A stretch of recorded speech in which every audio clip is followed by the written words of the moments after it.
Right.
A couple of seconds. Hey everybody, it's Pinky Dave and Pinky Dave Models. Welcome to Tuesday Night Live. I'm still working on the Crostafels. Boy, lots been done this thing. I tell you one thing, I've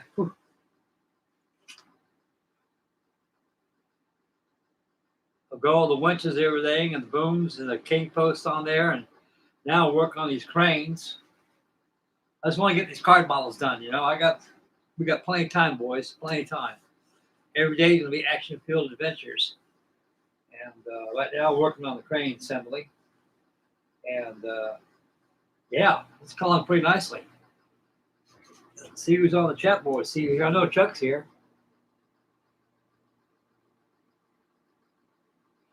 Oh, they got Robert Customs. Yeah, welcome to Live Tuesday, buddy.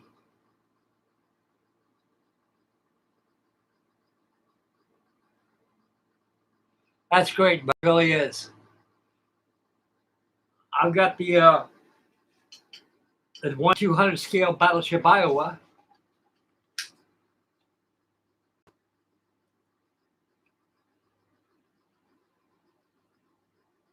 Right over there. And then a 1/350 scale Missouri is a very nice kit by Tamiya.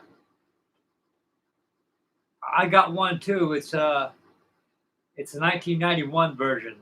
It's not quite up to the World War II version. It's up to the update they have on it. It's a very nice kit. And Matt from Elusive Model Designs, he's gave me a Prontos wood deck for it and all the fittings. He had a hell of a time with that kit. Him and I had the same kit together. He started on his, and I guess the build went south, you know, and so he more or less gave me the Pronto set. And I missed that kit. Hopefully I'll be able to get myself out of storage, at least by the first of the year. So I have all my things. I got a lot of stuff I got to finish up on in there too, you know. And Lord knows I got plenty here to do, but I like to have all my stuff here because I'm here now.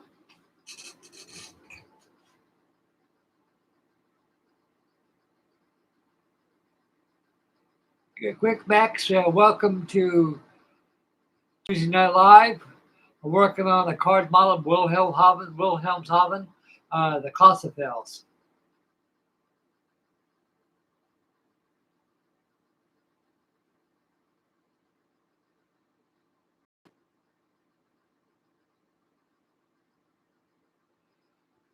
Well, I'll tell you how I get the energy.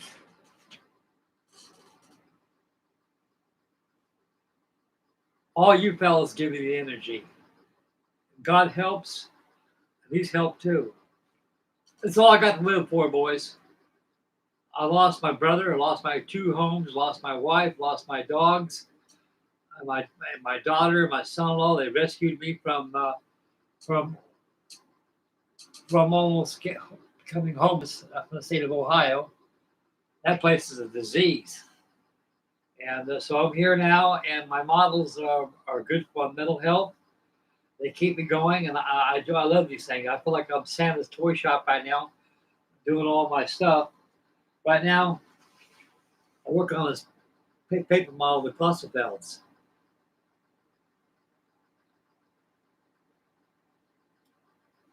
And I'm assembling the cranes tonight, get the cranes on.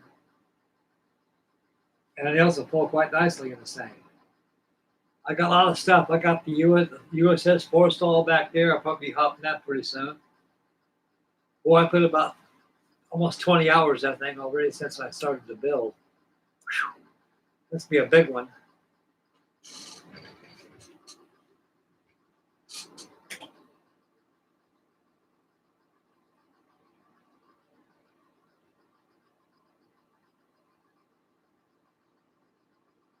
Yeah. I guess that's my nickname. They call me Mr. Inspiration. I inspire a lot of people, you know. Hey, that's what I'm here for. I'm doing my job. And, you know, and I went to the doctor today. I got my blood test. I got to take that bandage off. And my daughter took me down there to the doctor. The VA is about 150 miles away from here. It took about 3 hours to get there. It's in Johnson City, from where I live at, in Tennessee. And so it's good to have a doctor, you know. They can take care of me. They took my blood today, and they say I'm good health and everything. And so I'm doing the best I can any way I can, guys. With God's help, you guys there to cheer me up all the time, and my models, it's the best medicine the old man can have. Like I say, this is all I get to live for right now, guys. This is just my models, and you fellas, hell, I'm 80 years old. What else is there? So I'm enjoying everything.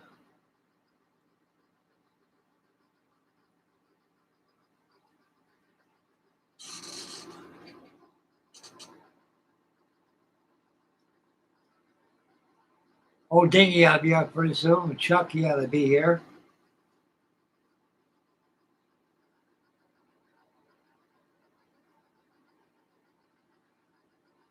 Yeah, I love model. I must nick myself a razor day.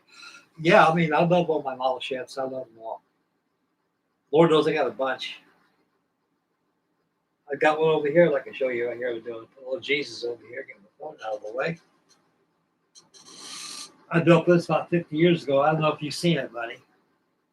Come here, you big beast. You're a big, big beast.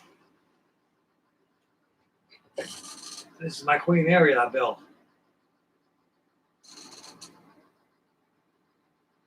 I built this about 50 years ago. It was in the museum for about a couple of years. So it was all known. I want to get my stuff out. So they got a bigger model. They got a 10-foot model that supersedes this one. This is about 45 inches long. It's a scale of 1/250, I believe. It is. This is how big the Crostafels into this thing.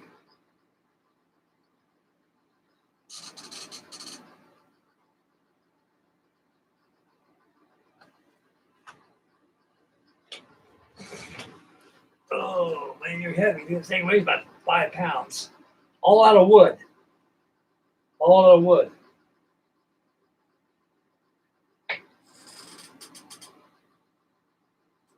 I got the Anadori up there. That too was in the museum for a while.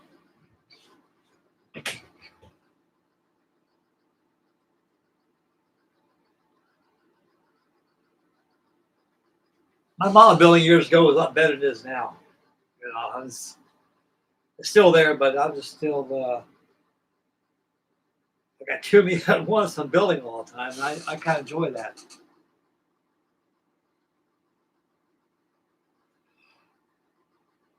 Yeah, I got the F1. Yeah, over here. 1/24 scale by Airfix.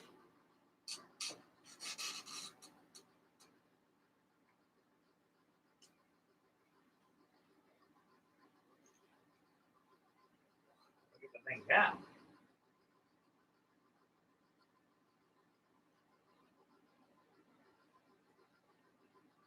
Well, I'll tell you one thing, these things sure get dusty. They get dusty like I do.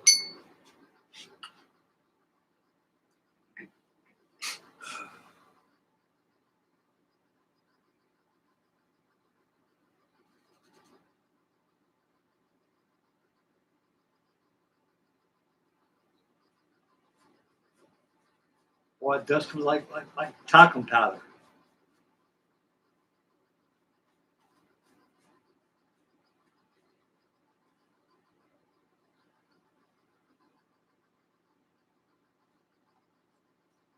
Yeah, the FW-190 Focke-Wulf, that was one hell of an airplane.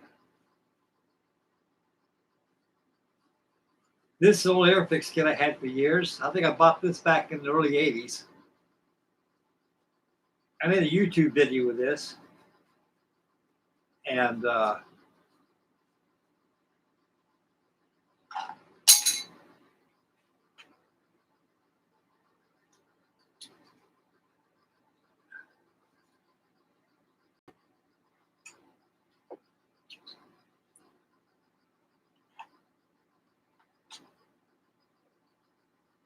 cockpit came off, no big deal.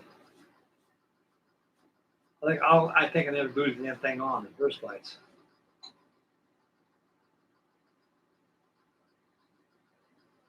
I even got Herman the German. He's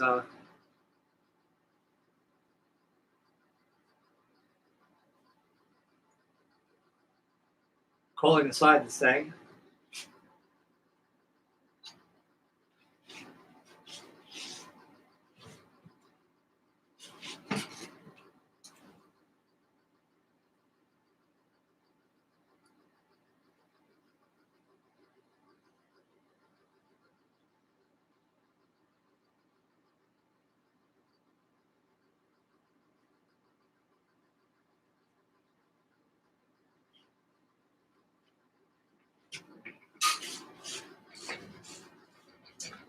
Here's a paper model of my Jet Zero I got.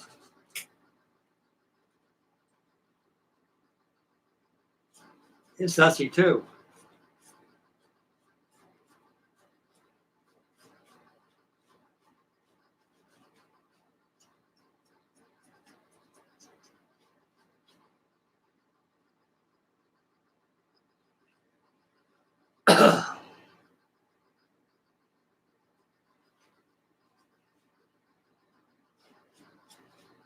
This came out pretty good.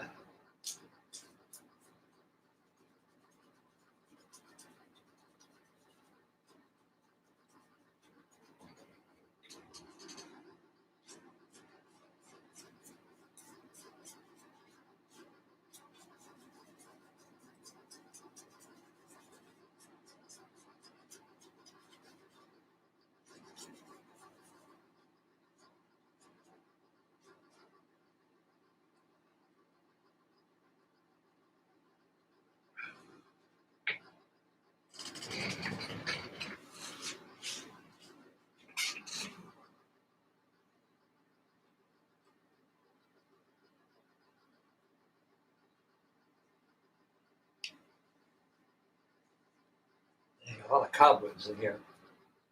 I can start doing some dusting out here.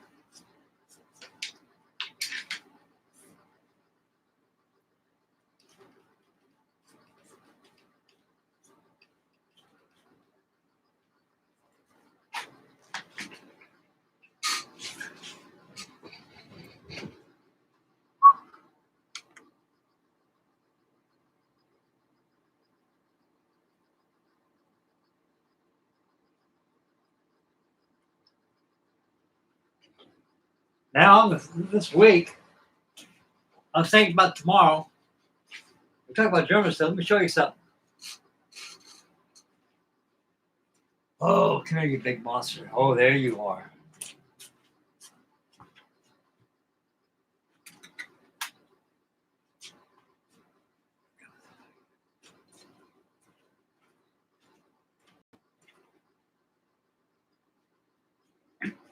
I got this Heinkel 111 132nd scale. This is a massive airplane.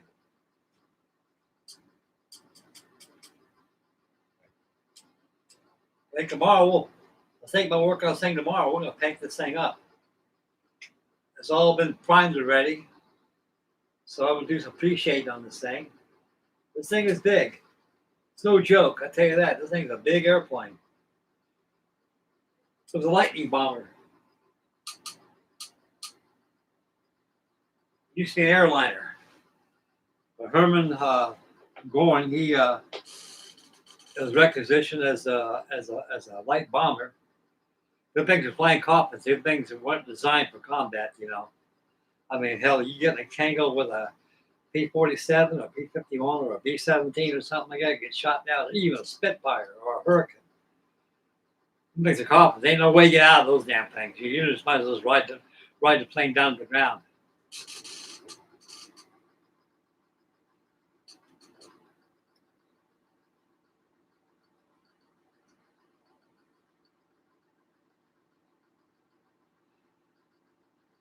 Yeah, Boer models. They got that. Then they got 135 scale. Now, Freddie gave me a B-5N Kate torpedo bomber and high altitude bomber. It's 135 scale. Come with a flight deck too. It could be the Kaki, the Kaga, or the Hiryu. It could be anything. We'll use it Pearl Harbor. The big old flight deck is about 135 scale, just a little smaller than 132nd. Just a little much, not very much. But that is a highly detailed model. I got to get on that. We got Pearl Harbor coming up, so Well, this month's over with. I'm going to hop on the battleship USS Oklahoma and try to get that thing finished up, and may start that border model 135 scale B5N Cape torpedo bomber.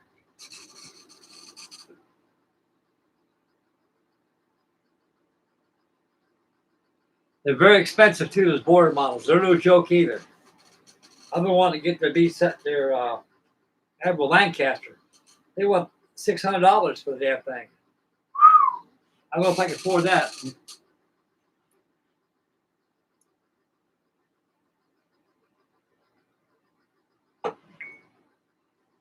Hell, the Hong Kong model is expensive enough. I've already got a 33 scale Lancaster card model by Fly Model. It's over there. And if I want to build that, it's big. I built one before, it's huge. So that's my big old Lancaster I can build. I'm thinking about doing this too pretty soon.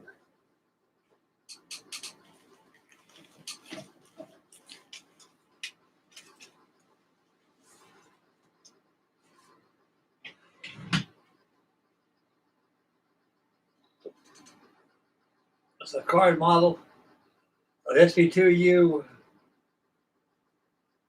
Windicator.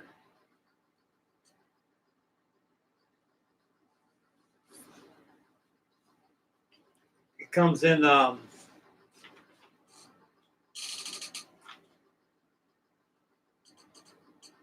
very beautiful kit. I got the well, I can't do it justice. Back up a little bit. It comes up with I got the frame set comes with it. The model's really beautiful. There's a printing of it right there. I was thinking about building that one.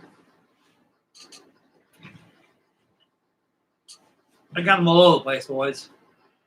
That's what they call a stash. I got a stash here, a trailer out there.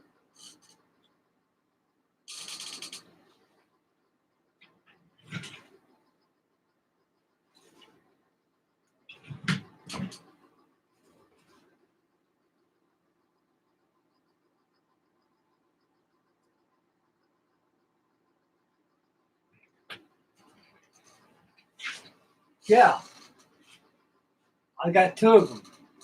I got a 124. I got a 1/16 scale SPD Dotless by Merit Models, and I've got a 1977 model of the SPD Dotless hanging up their Matchbox kit.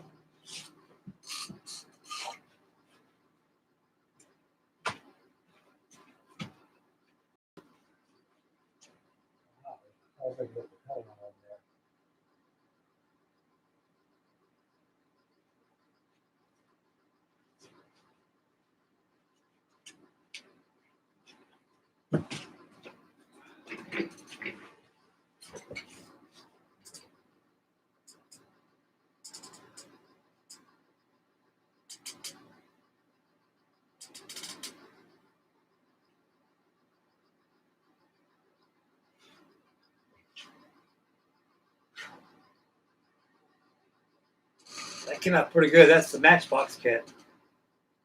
I like that Matchbox. I think I paid about $5 for that thing when it first came out back in 1977. It was a good kit when it first came out, and it made a very good addition to 1/32 scale airplanes.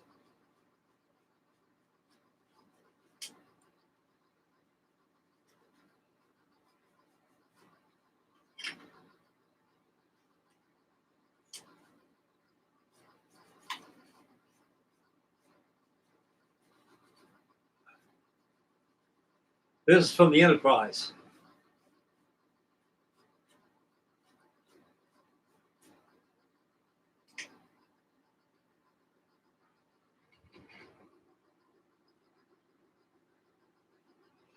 That 1/16 scale Dotless, it's a beautiful kit by Merit. As a matter of fact, 21st Century Toys made one. I think it's probably the same thing, except theirs were assembled.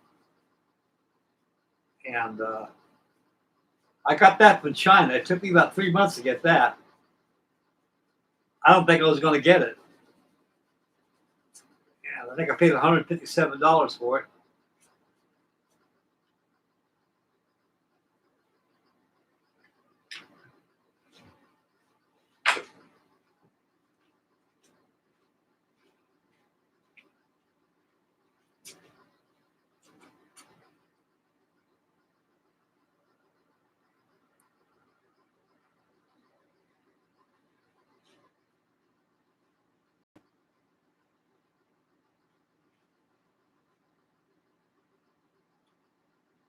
Okay, well, I need to finish up. I need to finish up this 148 scale trumpeter SA 160 Albatross. I need to finish that one up.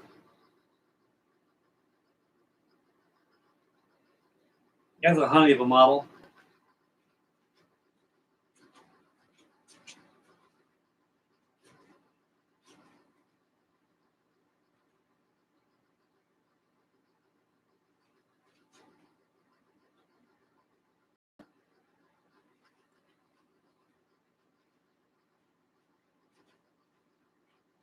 I need to finish up this Hasagawa Emily flying boat.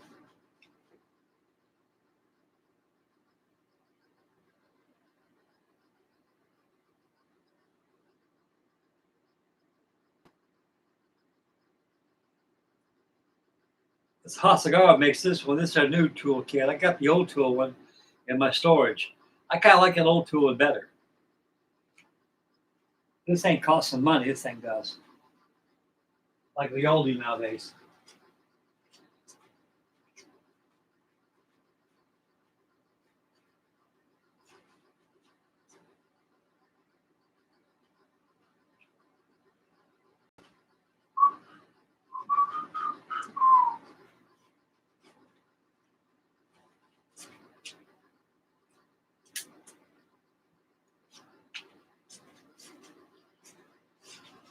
I finished up. I missed a mulligan. All I need is put the windscreen, the canopy on there, the windscreen, and about 5 loops of rubber. This thing will fly.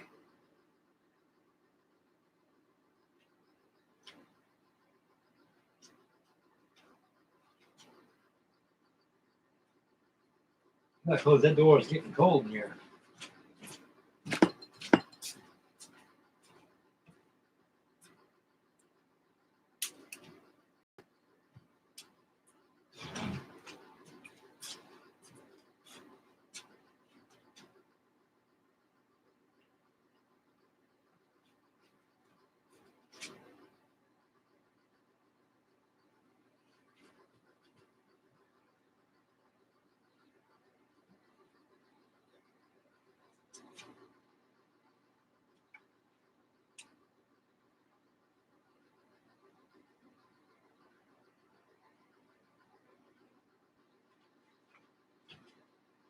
We'll see something big.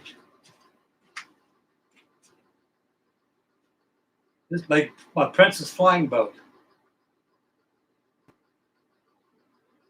Those floats, they retract.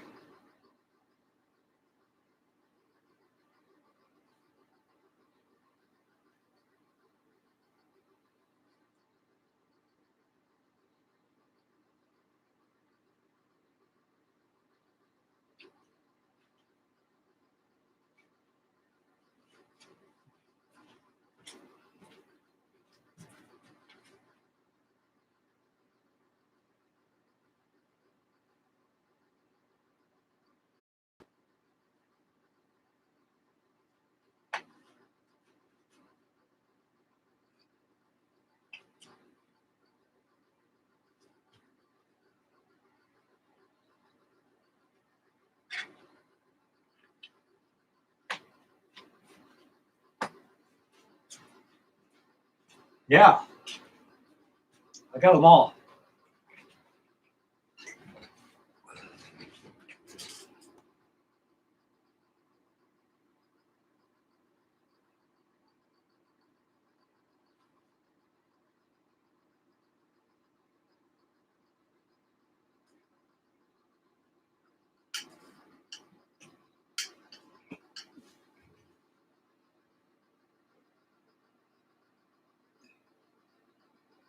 Hey, Diggy, how you doing, buddy?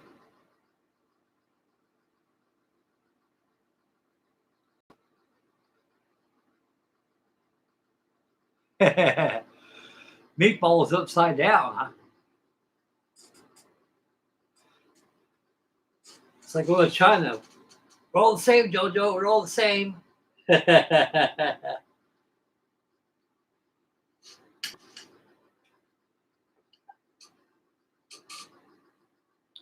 You guys working on anything right now?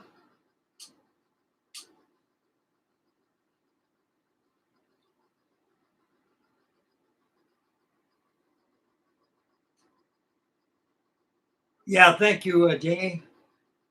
Bless your heart, buddy, for sending me that stuff. Gosh darn, you're a great friend, great man. God has a place for you. He does.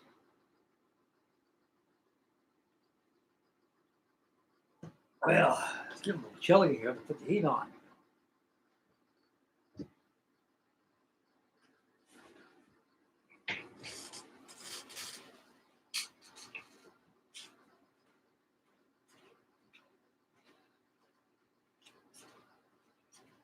Guys, you see something big.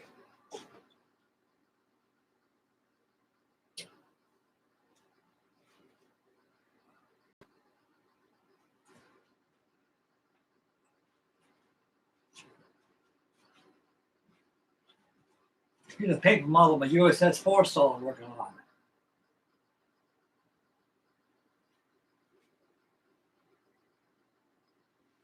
He's over 4 feet long.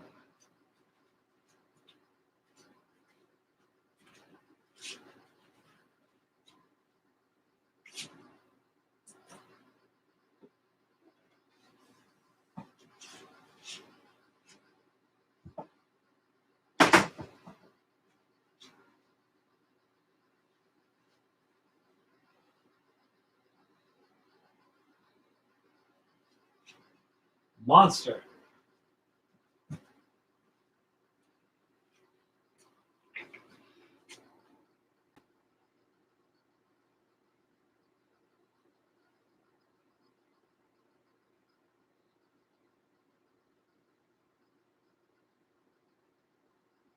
Yep, that's called modeler syndrome. Modeler syndrome is like I got.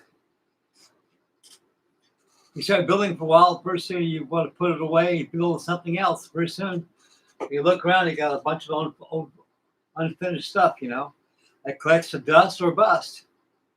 So that's why I'm working 10 of them at a time and to catch up. Just like my boat carrier right here, my mothership Crostafels.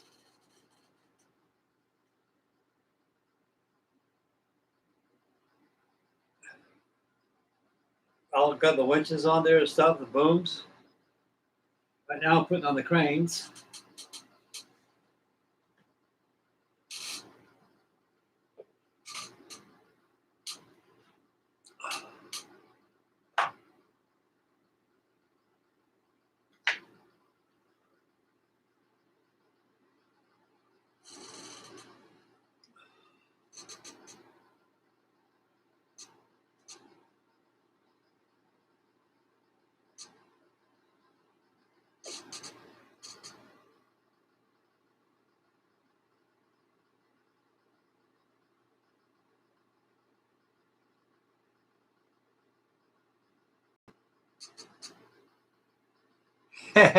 What kind of puppy you got there, Show, Dingy?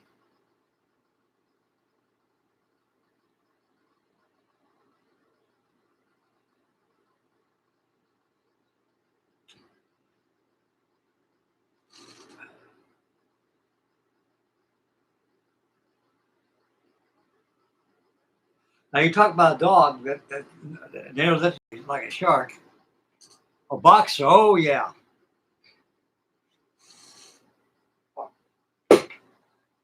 My my next door neighbor, when I was living in that trailer, he had a pit bull. His name was Roscoe. He's a very good dog. He don't seem to be mean like no meanness in them all. I think what them things are them chows, shepherds, Rottweilers, pinchers.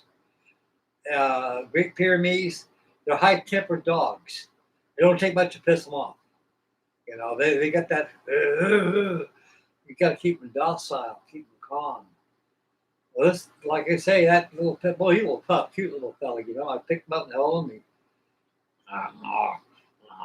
Just chewing at you. They get the teeth like needles, and then they scratch you up and everything. You know, man.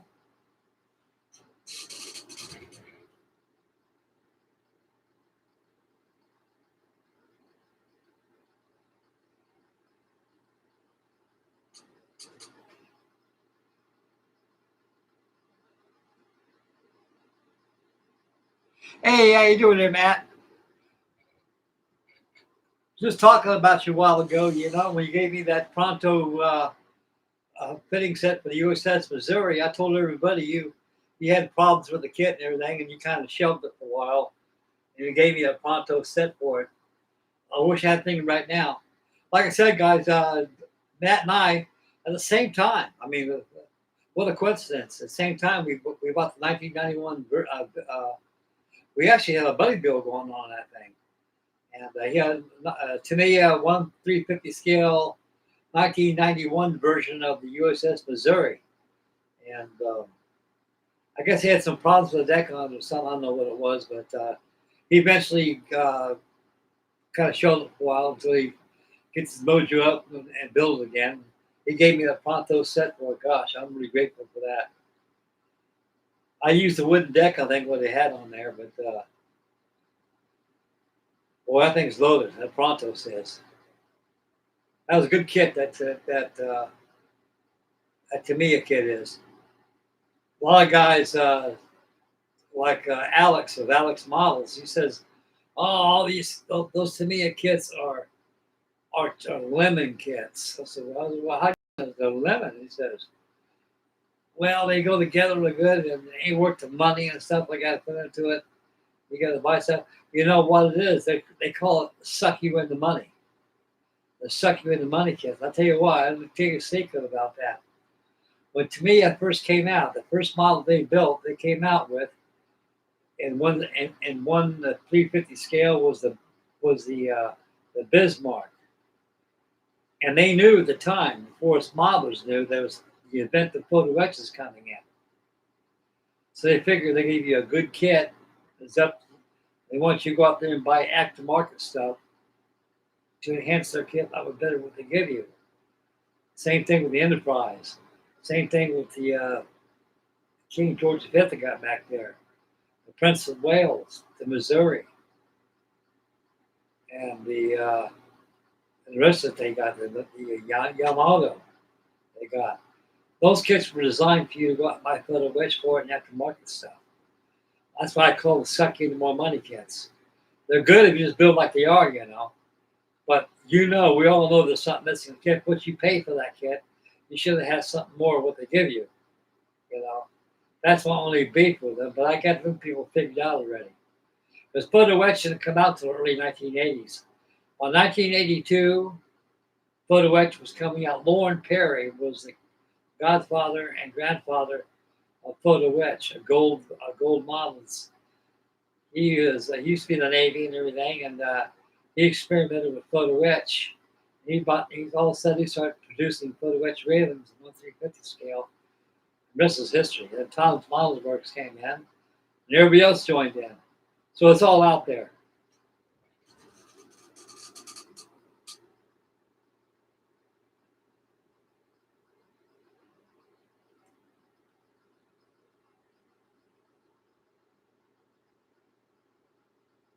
Ah, oh, bless her heart.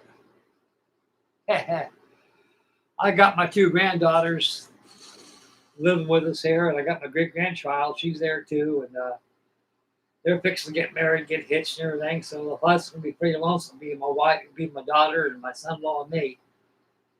And yeah, it's good to have family, guys. I'm very blessed that God brought me with my little girl and my son-in-law. You know, because I was really bad shape in Ohio. You know, my life went south ever since the death of my wife Ruthie. When she passed away, and it was about 3 days later, I got notice I had to leave my house. I had to move out of my house because They're building a Brian Home Development was building new homes out there. And they're buying everybody else's houses and stuff. In Ohio, I could not find a place to live nowhere. I mean, there was no place to rent, no nothing. They'll sell them to you. But I had to be like out now. I got consumped by that one guy. He liked me about that farmhouse I had right off Carlson Road. And, oh, man, he got me mad. What got me so mad is he has illegal immigrants coming over here. He figured he could squeeze my money out of them to get out of me. That's what got me angered. So, yeah. Then my brother had cancer. He died, and I lost my trailer. The same thing is because they got this outfit that the people who hold the trailer park out there sold to this corporation, and they had better idea by getting everybody out of there, tearing all those trailers out there, and building new houses out there and stuff. So that's twice it happened to me. So the past six years, my life has really went south. But now I moved to the South, and I'm settled down in the South, and I'll be here the rest of my life.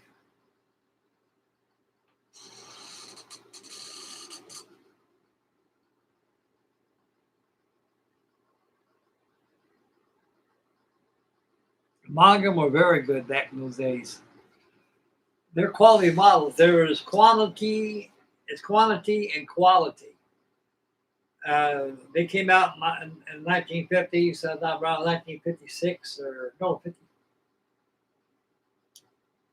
1954. No, 1955 they came out. And they made the SkyTrain. It was a box scale.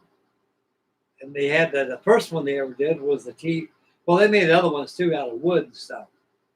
Like the B-24, the B-17, the B-25, they're wood and plastic. They call Speedy Built kits.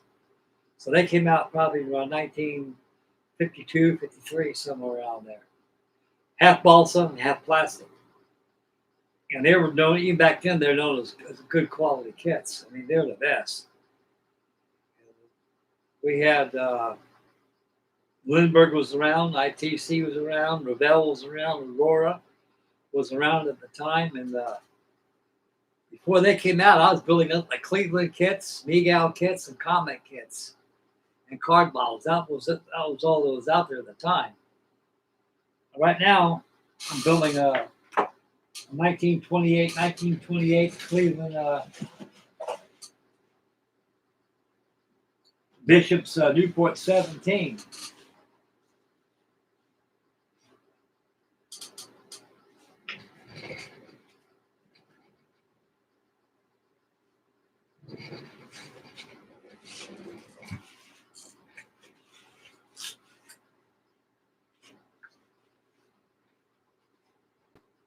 I'm building it. I got this on a jig right now.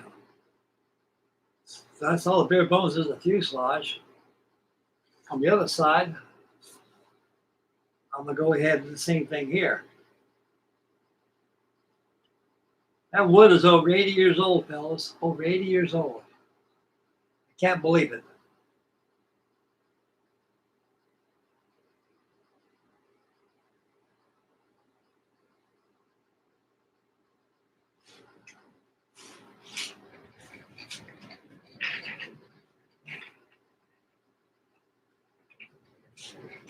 Before my father passed away, he gave me a bunch of Cleveland kits.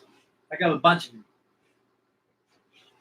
I remember when I was a kid growing up, he had a special place where he kept his models at. My father was a model builder. He worked for the government, Washington, D.C. He built model ships. And he was a framer. And he built these things with 10, 20-foot long models, big, huge ones. And he bought all these Cleveland kits. He had all Boucher Lewis kits, which is now Blue Jacket Shipcrafters. And I remember I used to go in the room back there. He never let nobody back there, not even me. But you know how kids are. We get very inquisitive and very nosy. So one day I ventured back there where we would look, and I saw all these old Boucher kits and all these old Cleveland kits laying around. He came in and caught me when he goes, "Hey, what are you doing there?" You know. I said, "I was just looking at these stuff."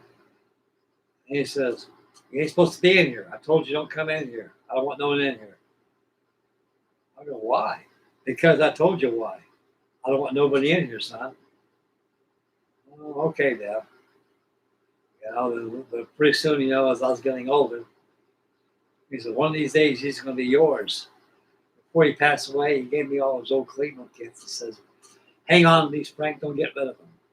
These things are worth money. I mean, nothing but money." And so I hung on to them. Now I'm building them. Oh, Pappy's here. Peppy's here. Yeah, Peppy, we're having a nice little rap session here.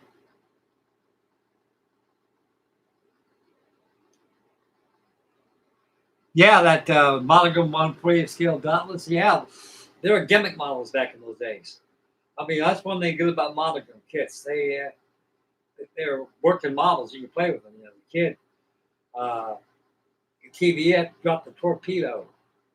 I think a TBF was one of the first of the, well, it wasn't first of 148 scale. They're always keen on 148 scale. When it came to the Navy aircraft, the TBF was the first one. That came out in 1958.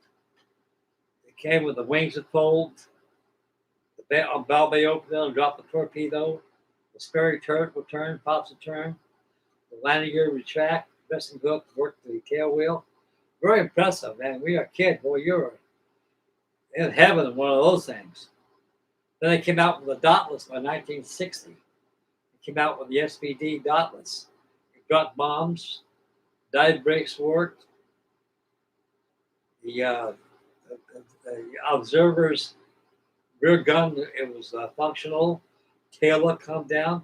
Came with a windscreen, LSO officer, landing signal officer. It came with a crew figure and a ground crew. $1.49 that kit cost. And right after that, they came out with the SBD Dauntless. Right after that, it came out with the SB2C Helldiver. Right after that, it came out with the US2U Kingfisher. Then they came out with Messerschmitt 109, Hawker Hurricane, the Spitfire. They came out with the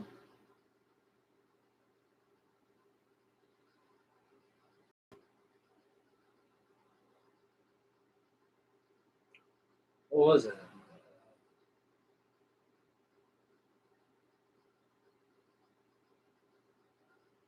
Yeah, came out with all those. Then they start making multi-engine aircraft. The first ones they came by 1974. That's when Monogram really started to improve the 148 scale stuff. They came out with the TBD Devastator. They came out with the Black Widow, a P-61. And after that, they came out with the bombers. 1975, they came out with the B-17, which I got hanging up over there, up there, the ceiling up there. And that came out in 1975 for a nice price of $8.50. Then it came out in 1976. They came out with the B-24 Liberator. 1977, they were popping them out. They came out with the Skytrain, Buzz Buggy, the C-47. They came out with the B-29. They came out with the they released three models in 1977. The Buzz Buggy, the C-47 Skytrain, and the B-25 Mitchell, the J version and the H version. And they came out with the B-29 Liberator. No, the B-29 Super Fortress. After that, they came out with the one more they came out with. That was the B-26 Marauder, yeah. Came out with that. Then they came out with the 148 scale Dornier DO-17. Then they came out with the Heinkel 111 back in the 80s, back in the 90s. They're really popping it up, but I tell you that. B-20, the A-26 Invader they came out with. Oh, they were good kits back then. They were really popping them out.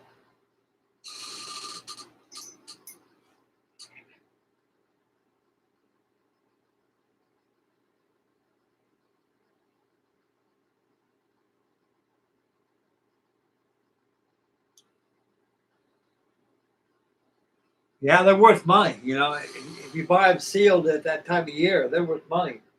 They lose their value when you take them out of the box by building them. That's when it's like buying a brand new car on the showroom floor. You could pay $20,000 for a car or whatever there is, and you decide you want something else. Music instruments, the same thing. Once they leave the showroom floor, they depreciate. Like, for example, I went down there to Guitar Center one time, and I bought this. It cost me $1,250.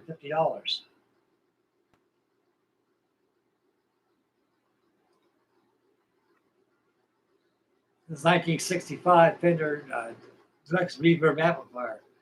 I paid $1,250 for it, cash. And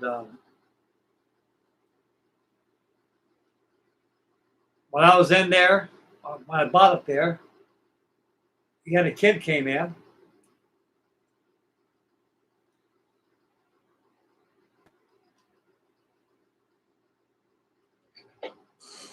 And he bought an AC-30.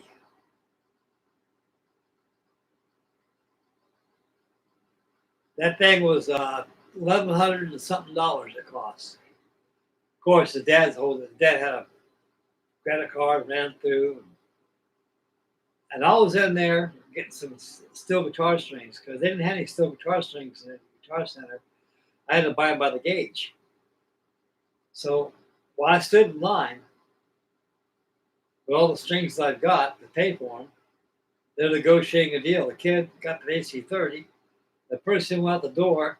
Right after I paid for the strings, I went and look around because they got good used gear back there. The kid comes right back in with an AC-30. He decided he wanted that Marshall stack instead of the AC-30. That thing depreciated over $500. It was $550. They put it back in used gear. I had some money on me. I went and bought that amplifier for $550, AC-30. It's in my storage. And yeah, they depreciate, buddy.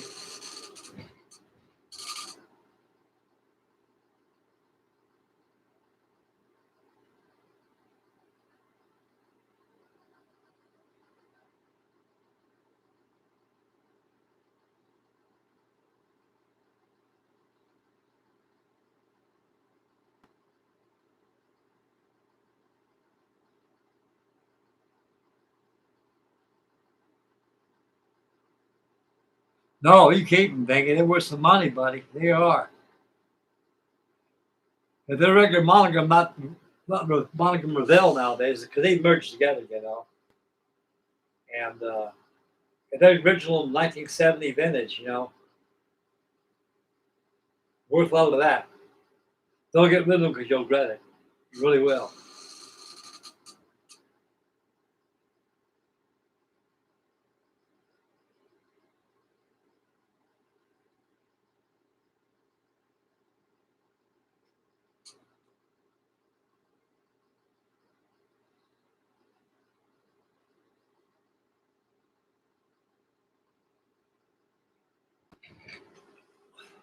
Yeah, China, they got everything out there. Like when the tariffs, Mr. Trump imposed that big tariff on all these companies across the seas. Some places it's kind of hard to get models now, you know, because of the tariffs. So like I said, I was working on a Dean's Marine tramp steamer, the SS Melanie 2. And when I was working on her, you know, I think one of the subscribers, I'd like to give me a Dean's Marine kit. I said, well, with all the tariffs going down, you better check. The only distributors that handle stuff like that is Stevens and also Sentai. Sentai's out of California. I think Stevens is probably out the same place too. They're all distributors for goods. So that's where you buy your stuff through. And you got to check them first. If they're in stock, if you can get them out, worry about not paying tariffs. That's what I do. But they got this problem what Chuck's has, or Pepe has. That Battleship Missouri, because the tariffs went down.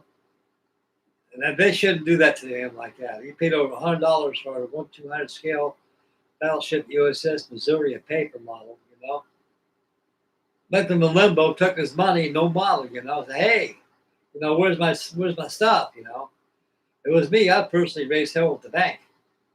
I said, look, I paid $100 and something this thing, and no go. You don't want my model, I want my darn money back. That's exactly what I would deal with them. Some people don't have that much money to forfeit and give up on.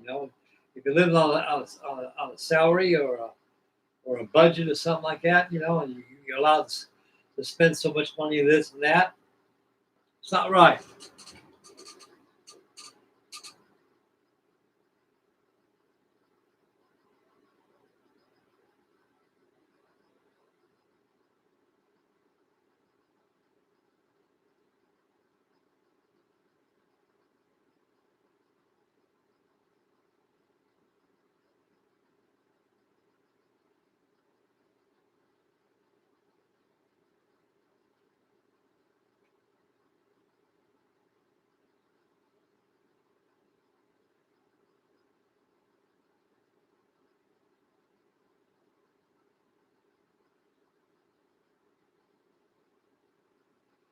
Now I've got a lot of old Mongo kits. I got 4 of them. I got the old Mongo Gremlin Goldhawk, a G22 model. When you take a propeller, you spin it, you turn the propeller, and the landing gear retracts inside the fuselage and comes down. I've got the F3F version, and also I've got the Colonel Major Al Williams expedition airplane. And I remember I got his autograph too, Major Al Williams. He's a Marine pilot. Back in 1948, during 1948, he lent out his Gremlin Goldhawk to the Smithsonian Institute. And by 1956, we went to the Smithsonian Institute in Washington, D.C., looked around, and he was there, and look at his Goldhawk. I got his autograph and everything. It's in the storage, all my Gremlin Goldhawks and stuff. Man.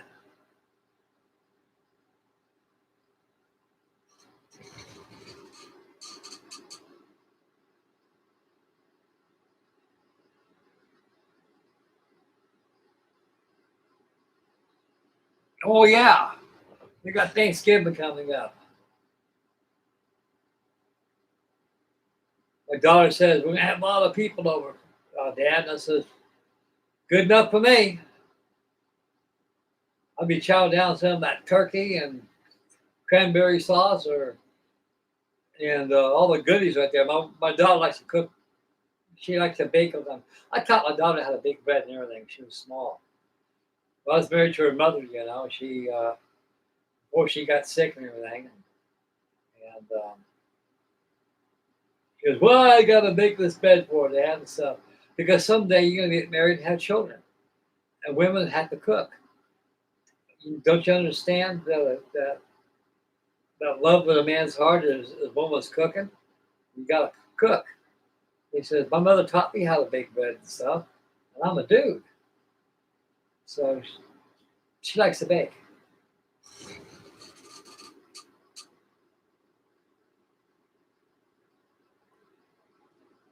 Oh, wow, man. I have to give you a happy birthday to you, buddy. God bless you. How many years young you going to be?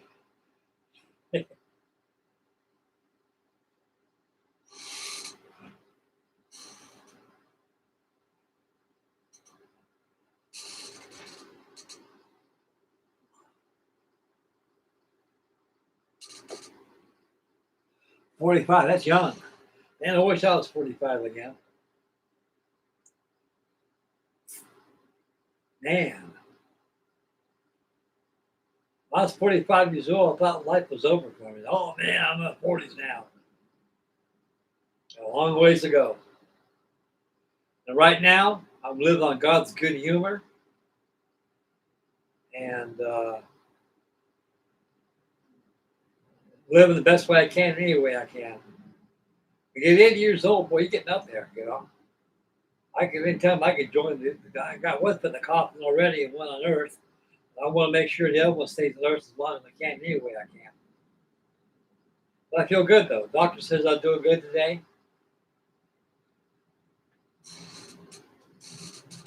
They gave me a mental test. I said, "What's this mental stuff supposed to do?" He goes, "Well, when you get old, you get a new doctor down there or anything like that. But make sure that you don't have Alzheimer's." I don't have none of that.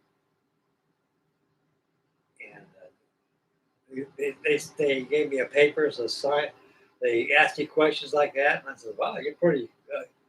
Says you're pretty smart. I said, "Smart has nothing to do with it. It's all up here. It counts."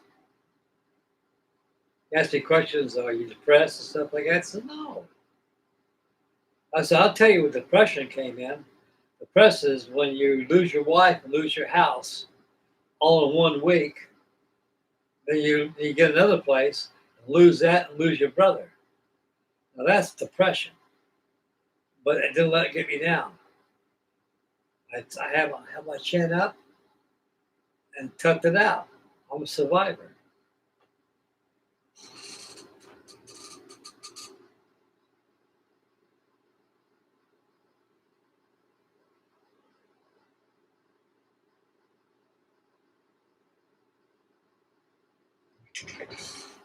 Yeah, I got longevity in my family. You know, my dad, he was in the hundreds when he died. My mother, she was in the hundreds too. My Aunt Peg, she died about, what, 2 years ago? No, a year and a half ago.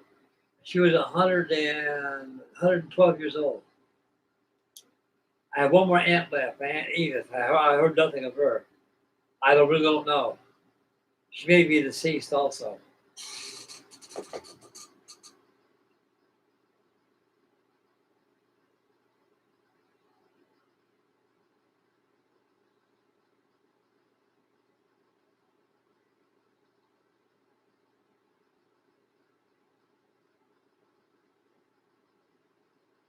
Yeah.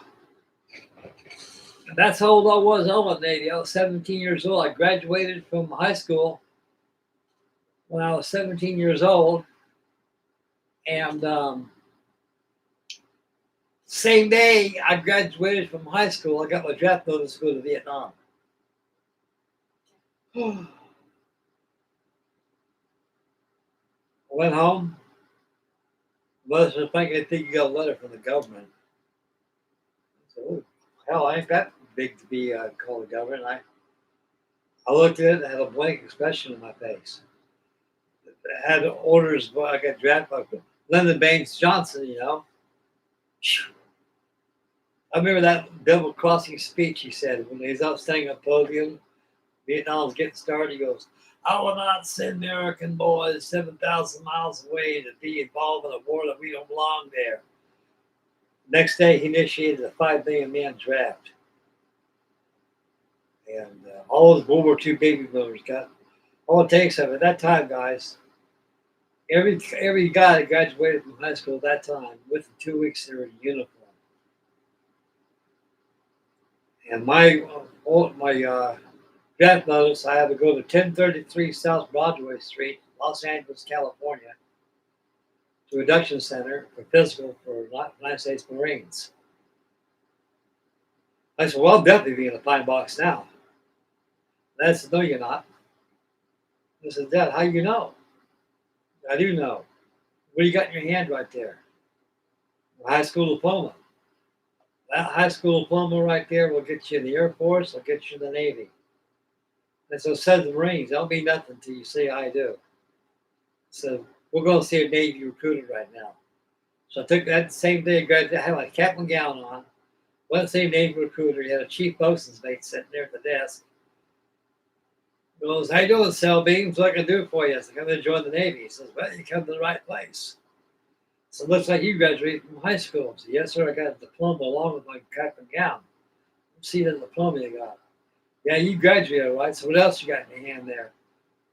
I got a draft notice to go to Vietnam. That draft notice don't mean nothing. That's what my dad said.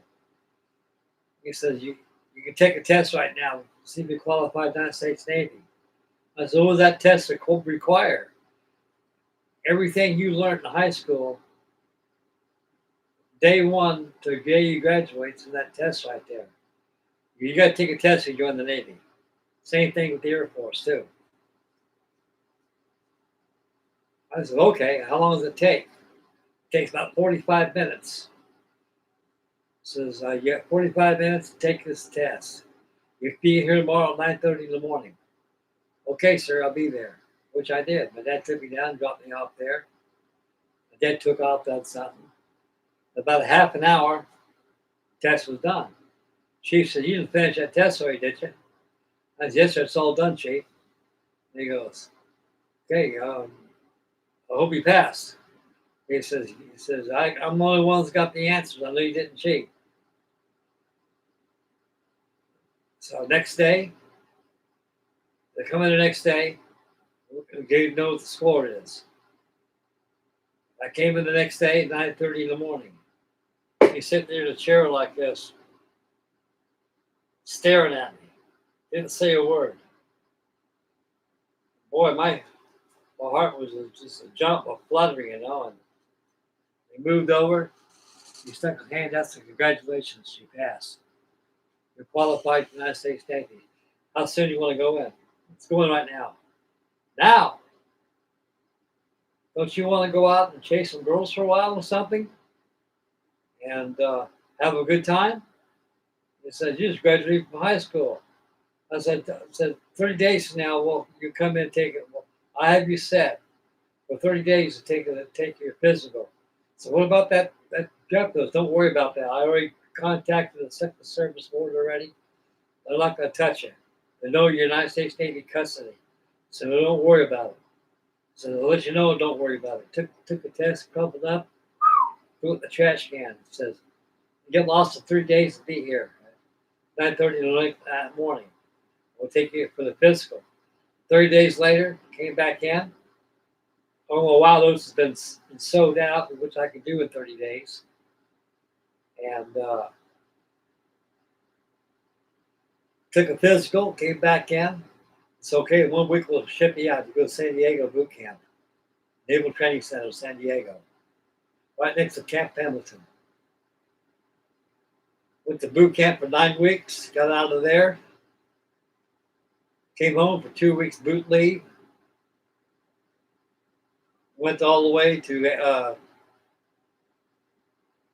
Fairfield, California, Travis Air Force Base, hopped on a C-124 Globemaster, flew me all the way from Travis Air Force Base to Clarkfield, Hawaii. There, we picked up a KC-135, which is a C-135. Actually, it's a 707 Stratojet. And flew all the way up there to Hanoi. I was on PBRs for about 16 months, attached 3rd Marine Division. And after that, came home from leave, 30 days leave, came back, pick up my ship at Pacific Bay, the Philippine Islands, USS Oxford, DGTR-1. Stayed Navy for 30 years.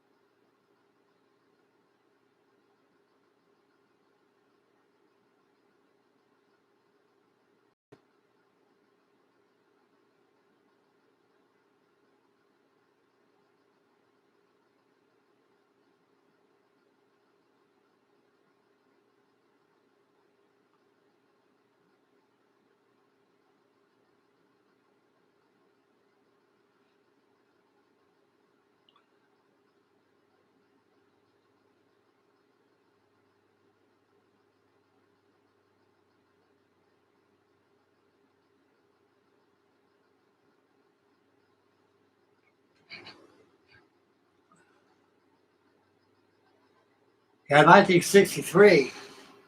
I think that was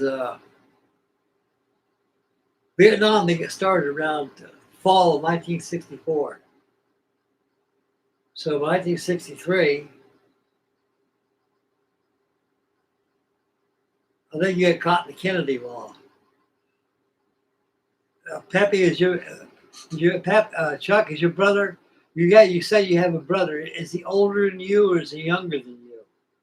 And if he's older than you, the reason why they didn't take you in is because you're probably sole surviving son. If you're the youngest.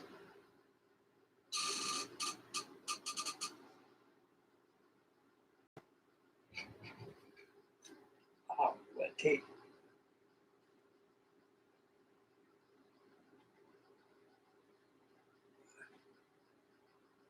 Took my bud today. And that tape, boy.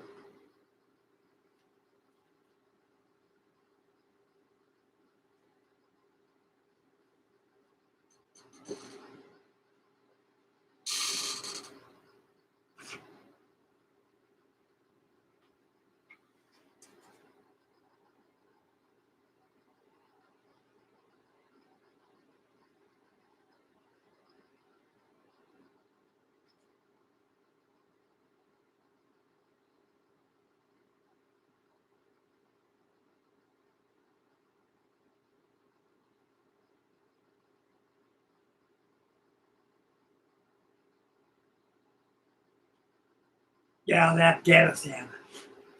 I'll tell you that Middle East crisis, guys. I'll tell you guys how we all got involved with the Middle East back during the Carter administration.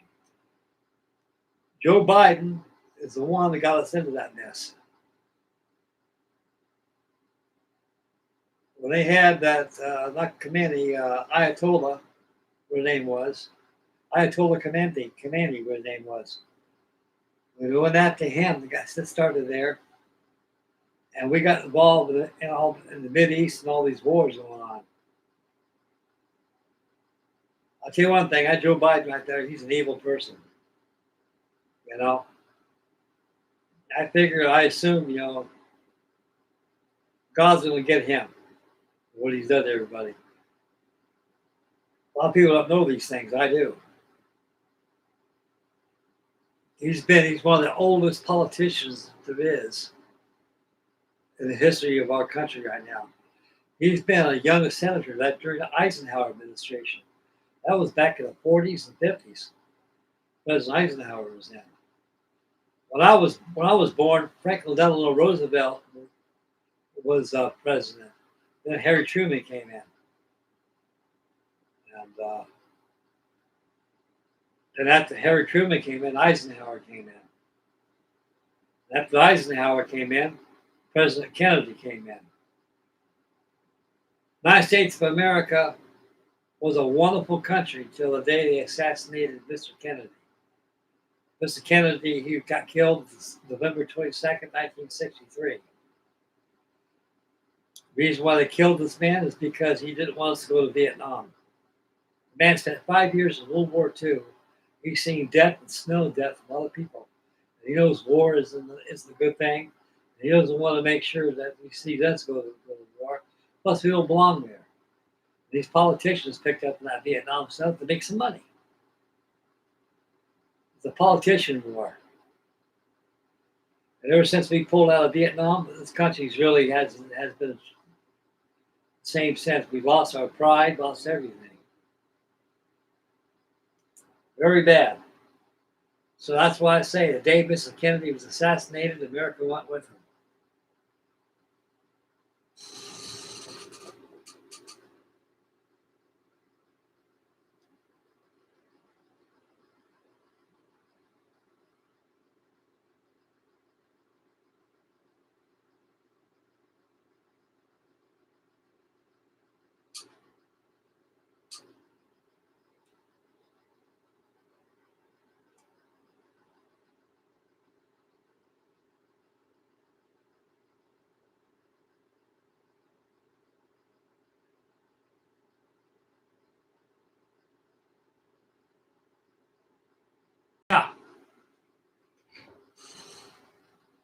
He's a sick man, that guy is, you know?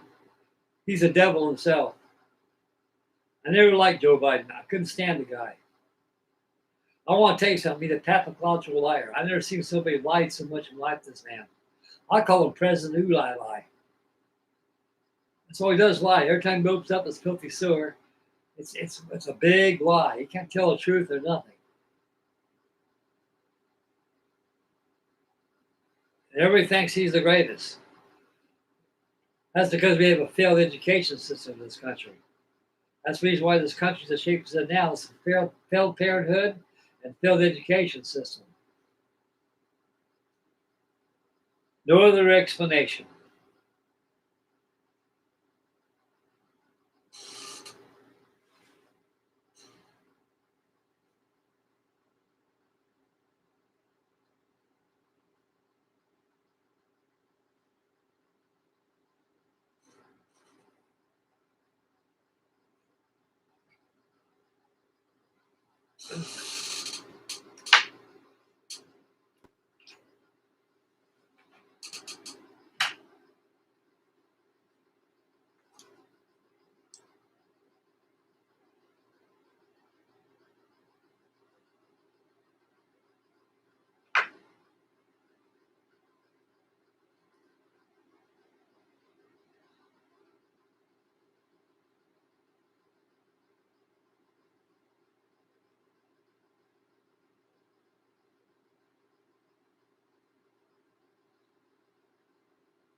I got a lot of stuff to build, guys. A lot of projects I've got started and everything. I've got to get stuck in these car models. I got to finish up this Crostafels. I got so much to work on. Guys, give me a couple seconds. I got to use the bathroom around the corner out here. Be back in about 2 minutes. I got to take a squirt.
Oh, back, boys, back.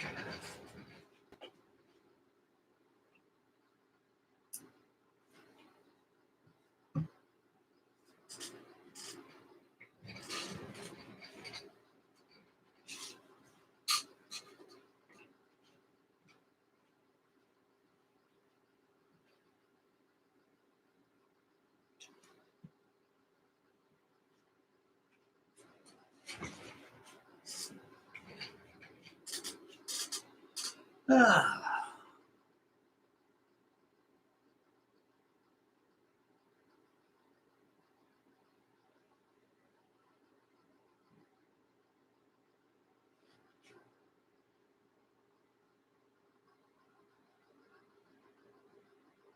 yeah, I got it now. Man, I love these glasses I got. Well, David Stahl sent these to me. Light up like that.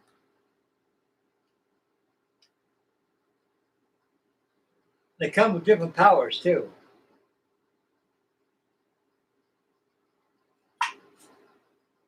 I use these for reading. I see pretty good without them, but you get 80 years old, you got a little extra eyeballs, you know. Your eyeballs ain't as good as they used to be. Let me tell you about eyeballs. I had very good vision. The first ship I was on, when I got that pivot out there, I was a pivot 18. It's they call them pivots, river boats. All fiberglass jet ski, Mercury engines they had in those things. I was actually third Marine Division in Da Nang, in Antoy, Vietnam. We steamed all through Peiku, all through there, and went to Da Nang, Cam Ranh Bay, and came home for leave. First ship I picked up on was USS Oxford, ADTR-1.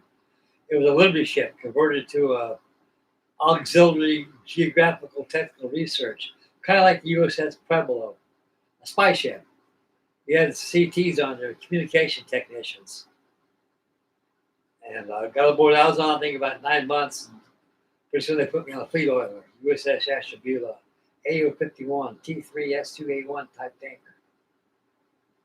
The SO Arthur Bremerton, that was their name, maritime commission name. Anyway, I was on the bridge of the USS Oxford. I was on the port wing standing watch at a pair of binoculars. And I kept on staring. And I got to thinking. I said, then now I know why Christopher Columbus said the world was round. A lot of people say the world was flat and just drop off the other side. It isn't. Well, I want to tell you something. They called me Radar. That was my nickname. Let me tell you about Radar. True story, don't like this up. When I was taking the port wing, I had my binoculars on. Kept on staring all the time, and the captain of the bridge was wondering why I kept on staring out there. He walked up to me. He looked at my shirt because I had my name across there. What are you looking at, Mr. Day? I said, nothing like that. He goes, got a contact, sir, at a 290 coming up right over the horizon. I think it's a merchantman. He put his binoculars on. He couldn't see it. So you snowing me, are you? I said, no, sir, I don't snow nobody. Can't you see that ship out there, sir? It's coming over the horizon. It's a merchantman. So I'll be right back. He went in the radar shack, and he talked to the radar man back there. The radar said, yeah, we got a contact on 290 over like that. He looked at me like that. Boy, you got some good eyeballs. It says, how long you been seeing a thing? I just see the tip of the king post come right over the horizon. Sir, Christopher Columbus proved the world was round. It's round. He took the binoculars again. He looked at it and goes, by God, you're right. He says, I'll be darned. He says, you got some good eyes, son. I says, well, he says, I guess I do I? He goes, yes, you do. So that was, he called me Radar one time. And he kind of admired me for all that stuff. When I was in my compartment right there, with a couple guys, had a yeoman of the 1MC back down, said, Mr. Day, Stephen First Class, report to the captain's quarters. Oh, boy, you're in trouble with the old man now. I said, oh, I don't think I'm in trouble. There's nothing wrong with being in trouble. I'll come in, knock on the door, enter. Come, take my white hat off, stuck it, stood at attention. See, you standing like that, you're going to pull a muscle. Relax, AD. He says, AD, at ease. So I sat there, because I admire you for looking at that ship come over like that. I could too people could see that far. He says, I thought you were snowing me at first. I couldn't see that ship coming over like that. I said, well, he says, I see it coming over. I was standing while I was on the bridge wing there, sir. I see something over the horizon coming up, a tip. Something. I was really intrigued what it was. I knew it was a merchantman because I could see the king post with the mast sticking out. And boy, he was really that was something to behold.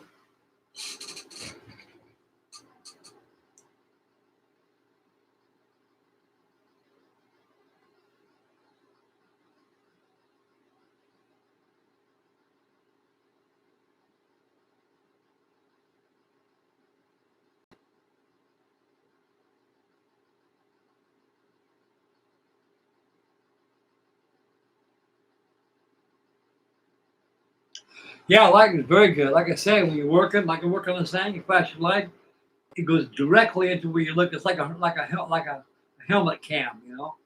You can you can see what you're doing. That's what I like about these.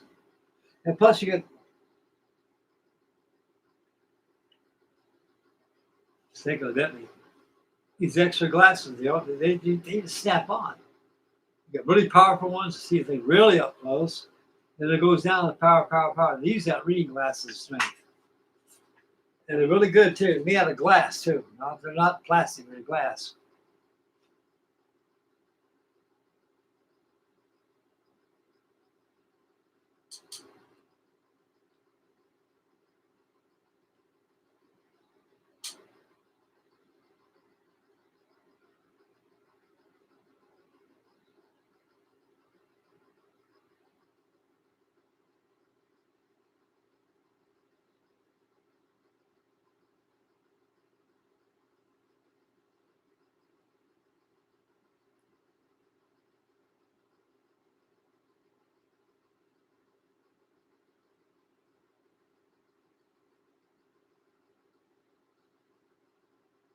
Good.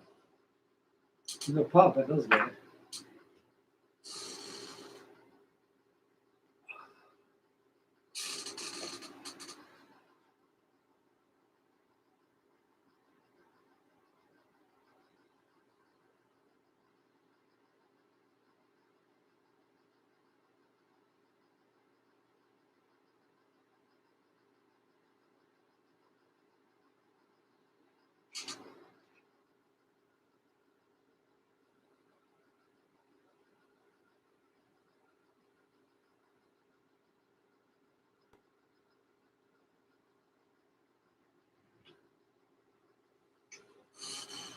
And like I say, like I got my jet though, I was supposed to go to the Marines.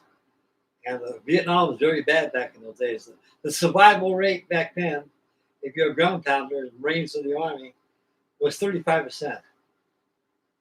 Pretty much like that at the Air Force back in World War II. The chances are you surviving 25 missions is very nigh. And so anyway, yeah, I mean there was survival rate in Vietnam was very low because you know you like I said the guys getting killed out there. So we're fighting an enemy that we never fought before. World War II there wasn't no such thing as guerrilla warfare back in those days. The Japanese they always dug in caves and stuff like that. But these the Viet Cong they were underground. They had cities under there. It was like ants. They can hear you walking on top of there, and they can pop up. They get entry. It's just like. Has anybody ever had an ant farm before by Hasbro?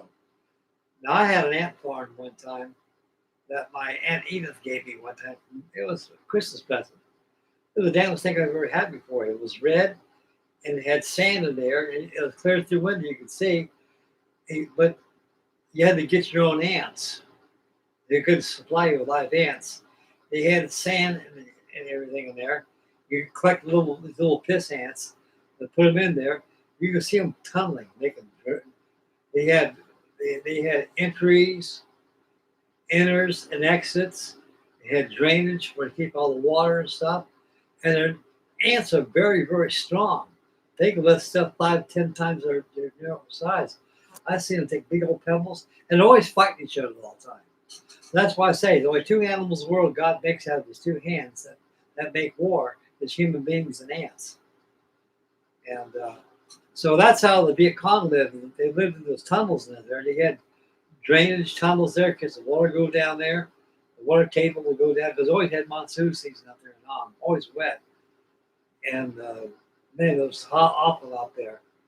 And they had tunnel ways, and they had entrance and exits, and they can hear you walking on the top, and then come up like that, boom, boom, boom, go right back down again. Pretty soon everybody hits the deck like that. We got incoming coming in. And pretty soon as I get these tunnel rats, these little guys about 5 feet tall, and probably weighed about 125, 130 pounds, used as tunnel rats. These guys go down below and start flush them out. One thing the Vietnam always used all the time is booby traps out there. When I was told in Vietnam, I would never walk alone out there because they got tripwires out there, you got Venus flytraps out there, they got snapdragons, everything out there. Snapdragons are very, very ferocious. You got to, you ever guys ever wandered through a forest line? You got a big old branch in the middle of the way and it swings back at you like that. Well, they take these pumpkin sticks and they carve them out and they dip it in human doo-doo. And you use bamboo lash and they tie these pumpkin sticks. They take this branch, real tough. It has probably about 80 pounds to 100 pounds pressure. It's on the ground. You step on it, it gets a tree, it'll come back up and hit you. It'll spear you in and nail you to a tree. And they got pumpkin sticks out there too. Now how people die for those pumpkin sticks, same thing as flag dragons. What gets you the snapdragons, what they get you on there is that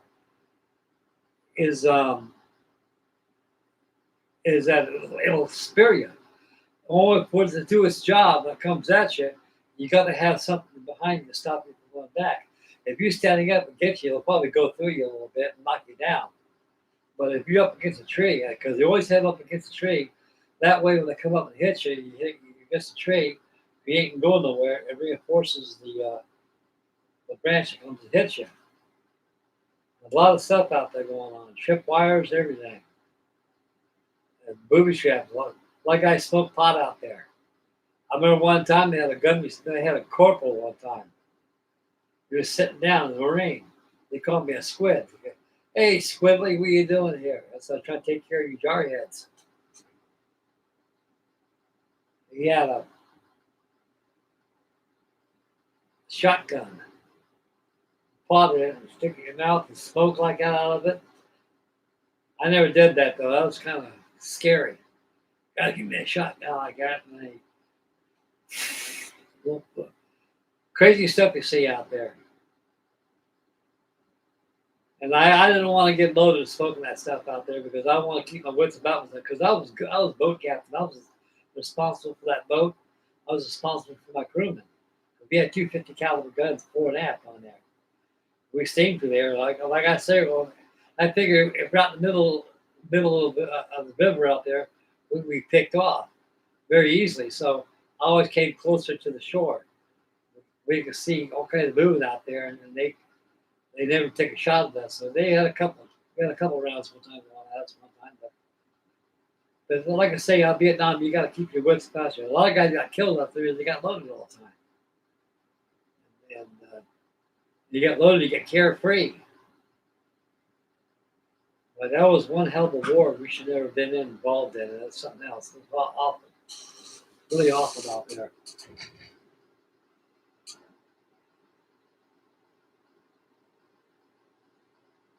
That's right. The jungle, everything there wants to get you, eat you, everything. And they knew it, but we didn't. That's when they had the Green Beret Special Services forces coming. They had the SEALs and the Green Berets come in there. And they start teaching everybody guerrilla warfare. Because that guerrilla warfare, Most of it was done not using guns. So, I mean, it was all done by like snapdragons and Venus flytraps and all the other stuff they use with pumpkin sticks. And also, a lot of stuff going on out there. I remember one time I seen the C1, what do they call it? Fairchild C120, C123s, providers. It's called You Call, We Haul. It's twin engine job. Everybody watched that movie called Air America?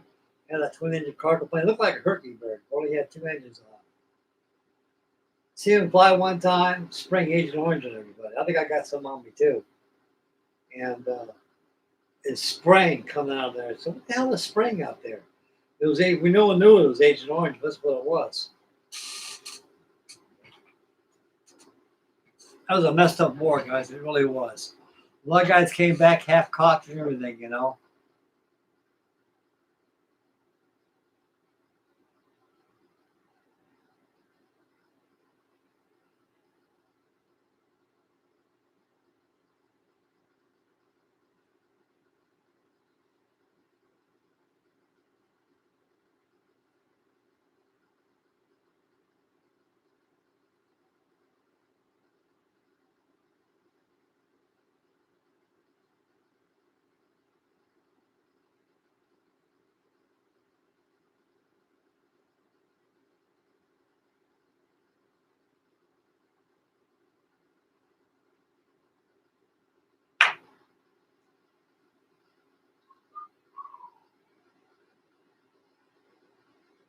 Well, I think I'll work on the ship a little bit here, guys. So I'll spend about getting here almost 2 hours now. I've had a good conversation, everybody. I really enjoyed that.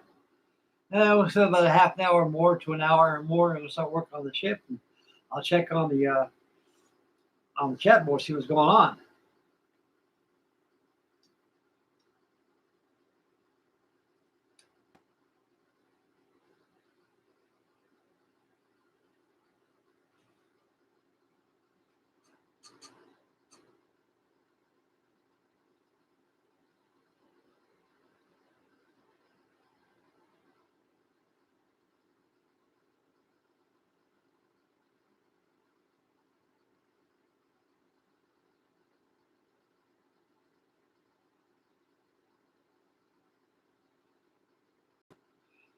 Thank you, Matt, for tuning in, and God bless you and your family. And you take care, dear sir. And thank you very much for everything. And I'll be here tomorrow night. We'll have something different tomorrow night besides the Crostafels. I do want to get something done this thing tonight. And I gotta get on that Walker tank too, because Dave sent me a bunch of these before you leave. He sent me all these parts for the Walker tank and super glue. I'm so happy with all the stuff. And we'll probably have a Walker tank tomorrow night and start working on that Heinkel bomber, get that thing all painted up. We'll have a good show tomorrow. Good night, and thank you very much for everything, buddy. God bless you. Okay, back to the Crostafels.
It's tricky.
Yeah, get some more pieces cut out of there. It's more tricky.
Oh, boy.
Good. The second one.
Okay.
Oh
boy.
It's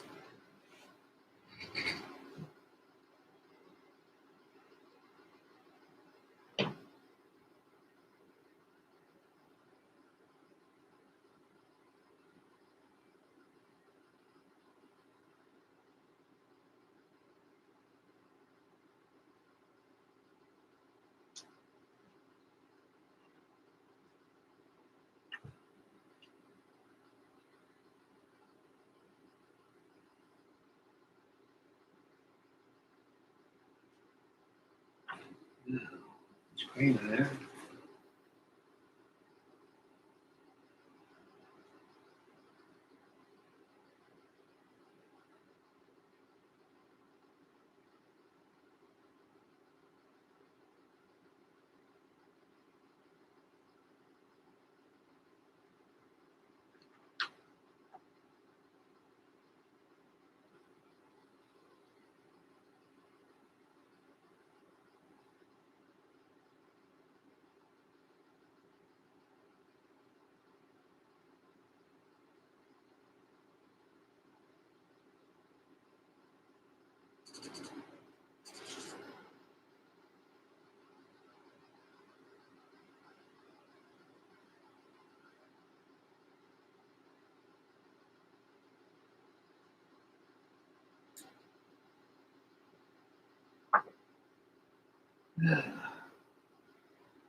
That green on there.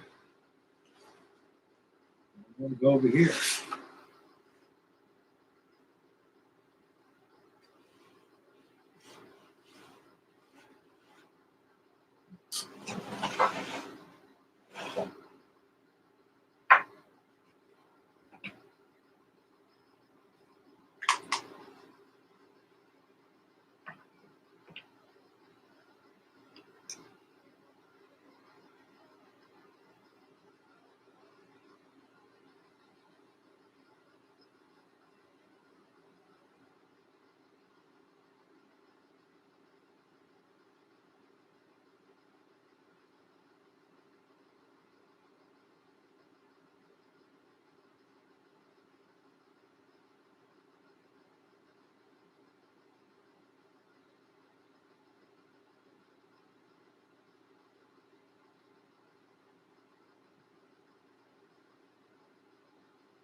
Yeah,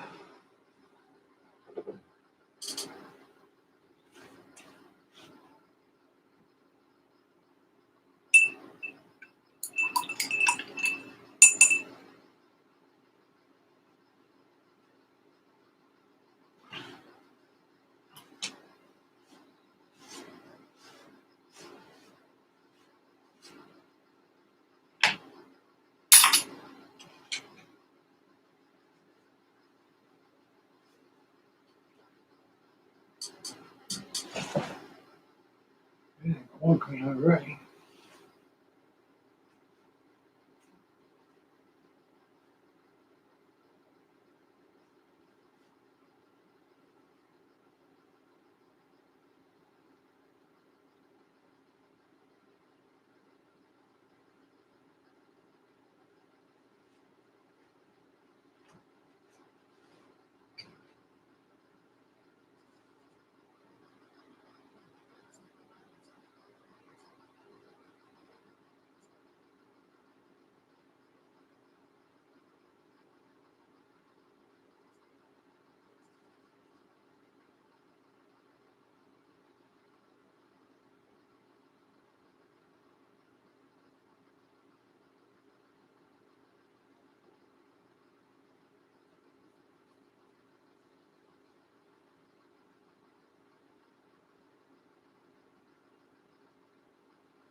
Ooh,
Okay, queen number 2.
dry.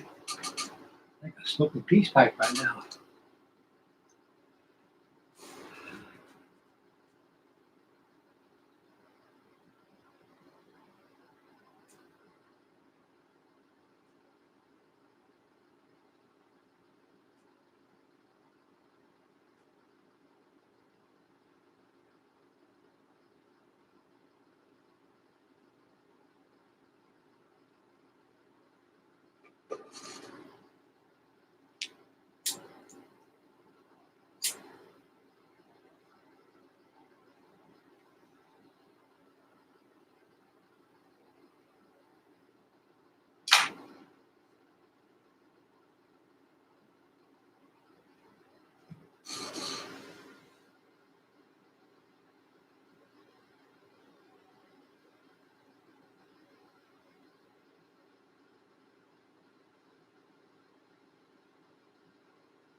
Yeah.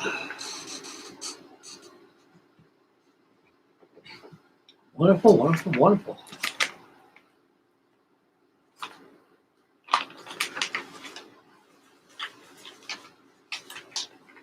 Boy, I'm going pipe tobacco. Maybe my son-in-law stopped by Corn Starwell and give me some tobacco.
it dry a couple minutes. Let it dry for a couple minutes. Can't rush dryness. When it's drying, I'm gonna cut the rest of those parts to get them prepared.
about the other piece.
Not too bad. Not too bad.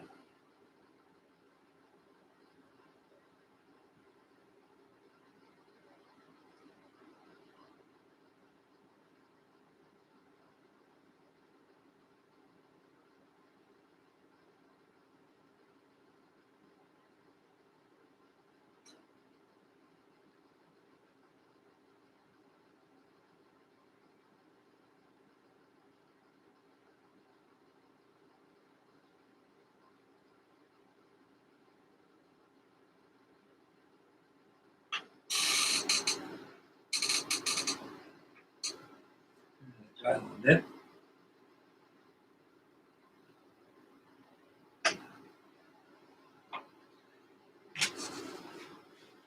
Check the chat board, see what's shaking here. One watching, 6 thumbs up. Thanks, Dangy. Thank you, buddy.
Okay.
Okay. Cross curve underway. Cut the base plate out of here.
Up and down. Folds. Up.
That's getting good.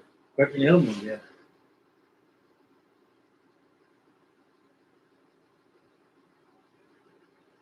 Learning about card models takes a lot of patience.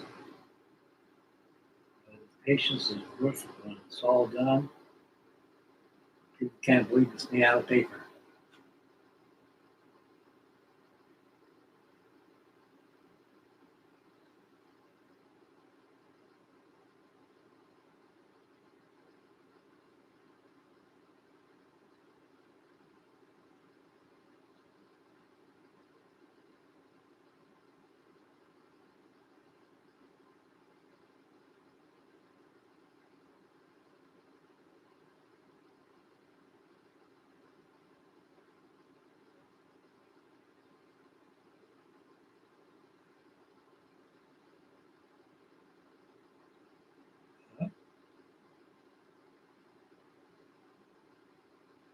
And now, that's for the closure.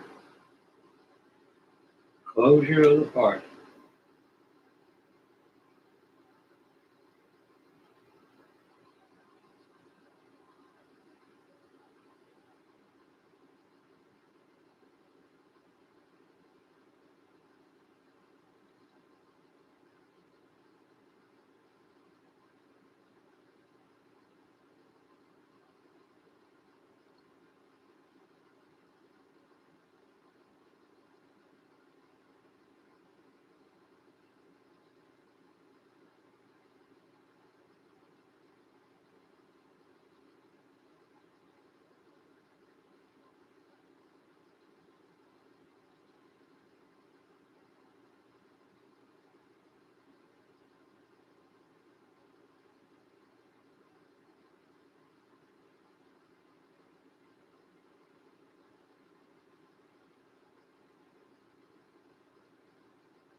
Wonderful.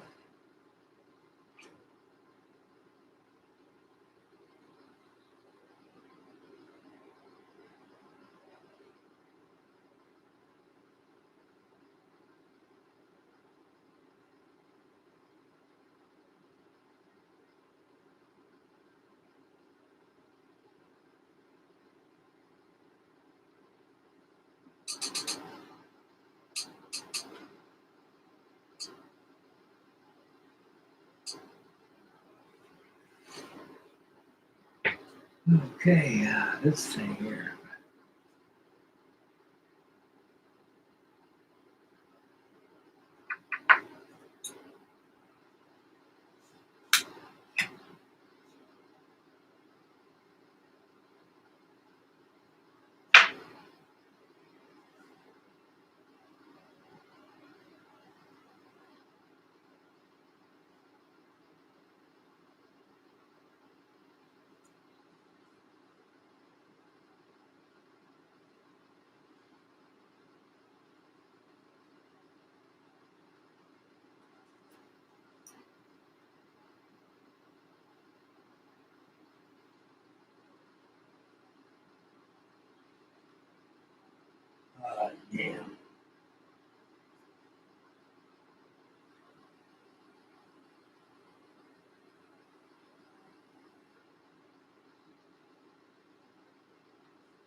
Oh wow, that got pretty good.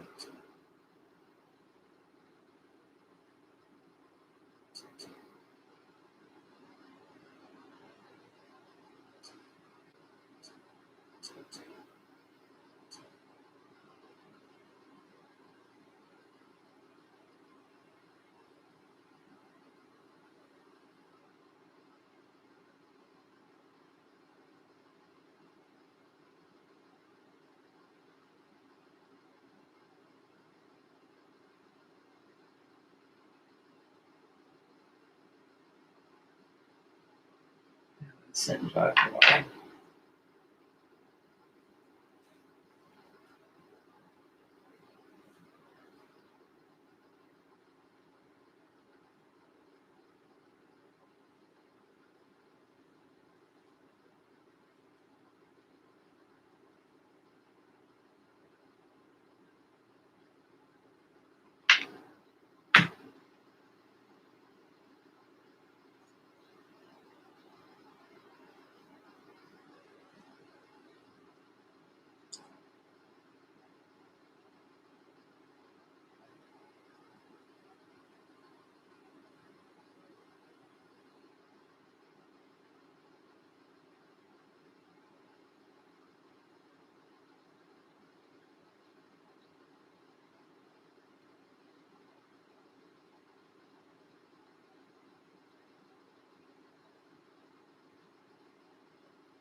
Good try.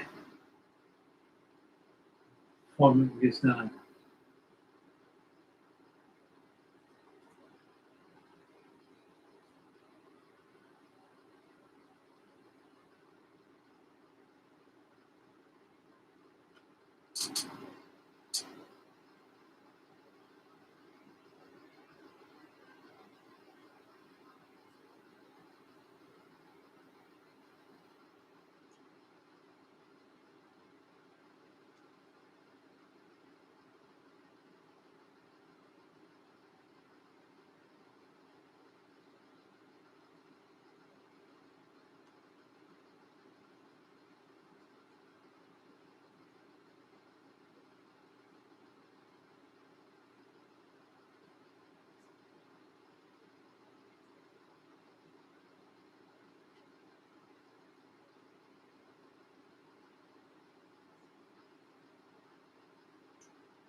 Good try.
Subaru.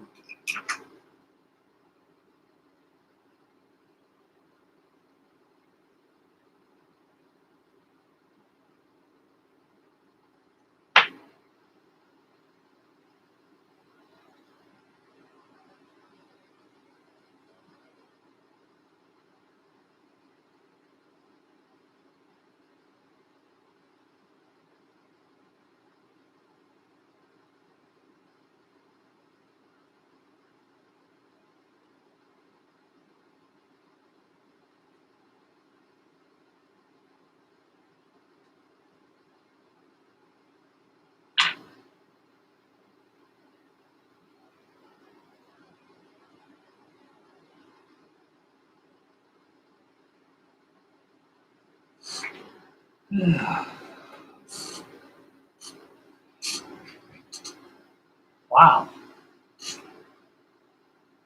They got to get this crane done here. I mean, we'll call it a video tonight. That's a pretty good host of friends here tonight. We got Danny, he's here all the time. We got Peppy there, he's here. Matt was here. A couple of the fellas are here. 2 watching and 6 thumbs up. And I know who those 2 are. My favorite buddies.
Yeah, he's been dry for a while. Let's try this. Good mess. We got further instructions. I don't need that up. Oh, the page is getting less all the time now. I'm starting to get this thing done.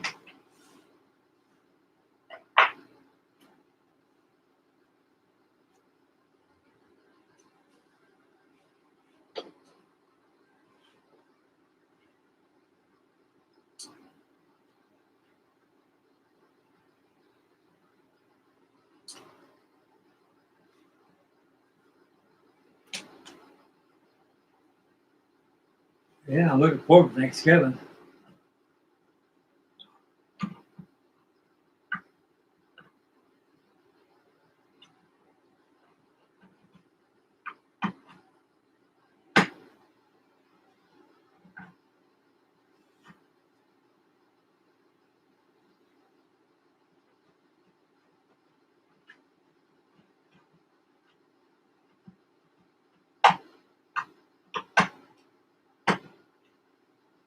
Man, it's crazy to do something else.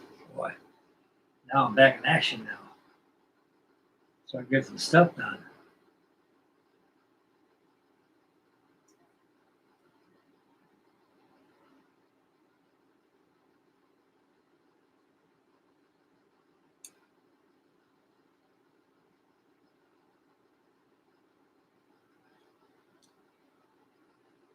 And drive a little bit. See what time's gonna be. 1 o'clock in the morning. Ain't bad.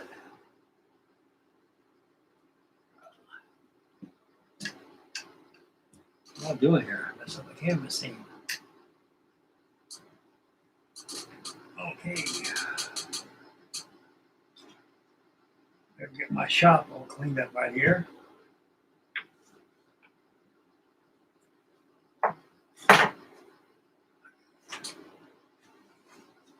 Suction booklet right there. And these parts will go down now. A lot more to go.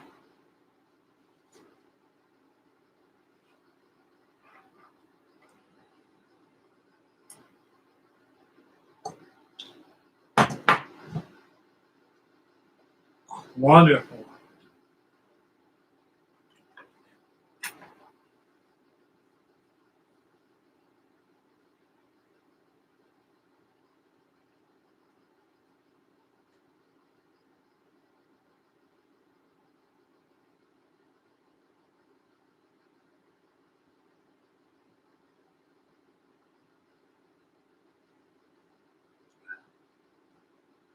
Shut a super over there.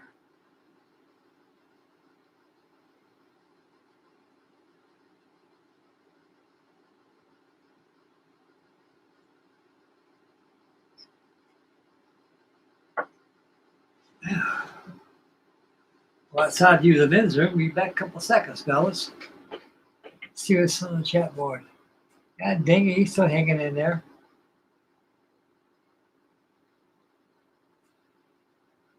I did Dingy's definitely here. Yeah, there's a different time, you know, from Texas to here. Even California is about 3-4 hours difference. Oh, I gotta go outside and use the restroom again. It's like a lot makes me a cup of coffee.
I got me over having a dope game and criminals coming over there.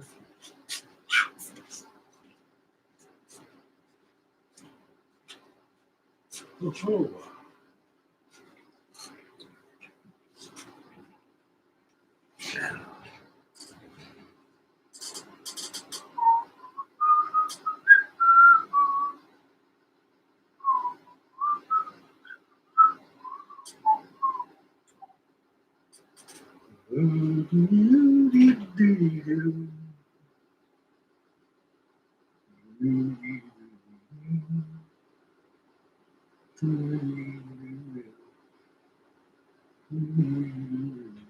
La la la la la la la la la. Bum ba ba bum ba be bum bum. Bum ba da dee da doo doo.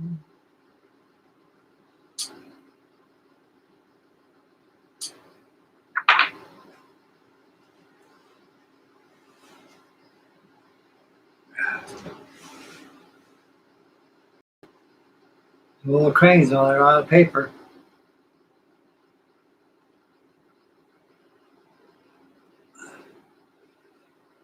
Yeah, something on Crostafels now. That'd work that now. Keep it going.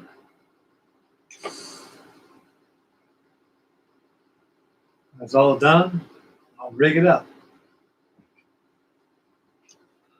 Okay, guys, I think old Frankie Day's been here long enough, about 3 hours, and the clock is still ticking.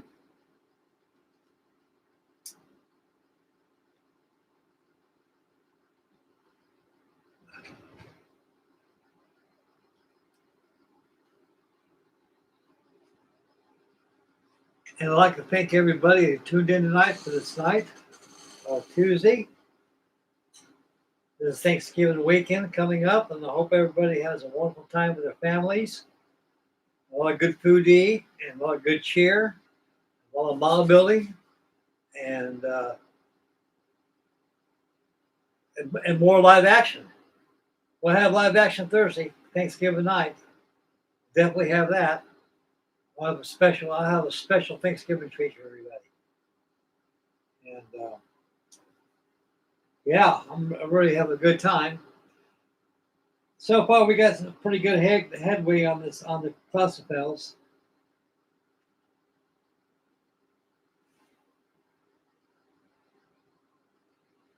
Got the cranes on there. I think it was like a banana, but it's not. The way this camera is.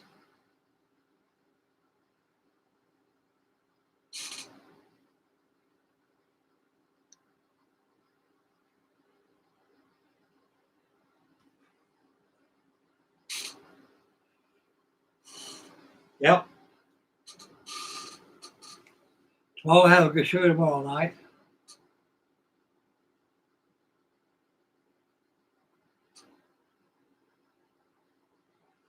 And I'd like to thank Dingy. I'd like to thank Chuck being on there, and Matt from Elusive Model Designs, the Crostafels.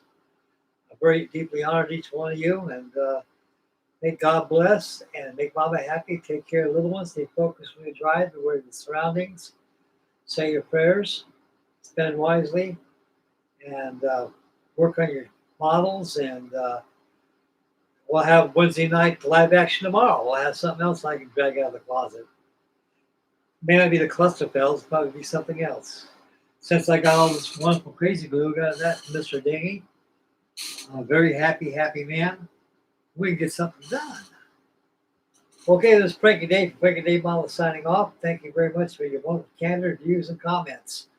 We'll catch you tomorrow night, and we'll see you boys. Take care of yourselves, and may God bless. We'll see you tomorrow, guys. Thank you, everybody.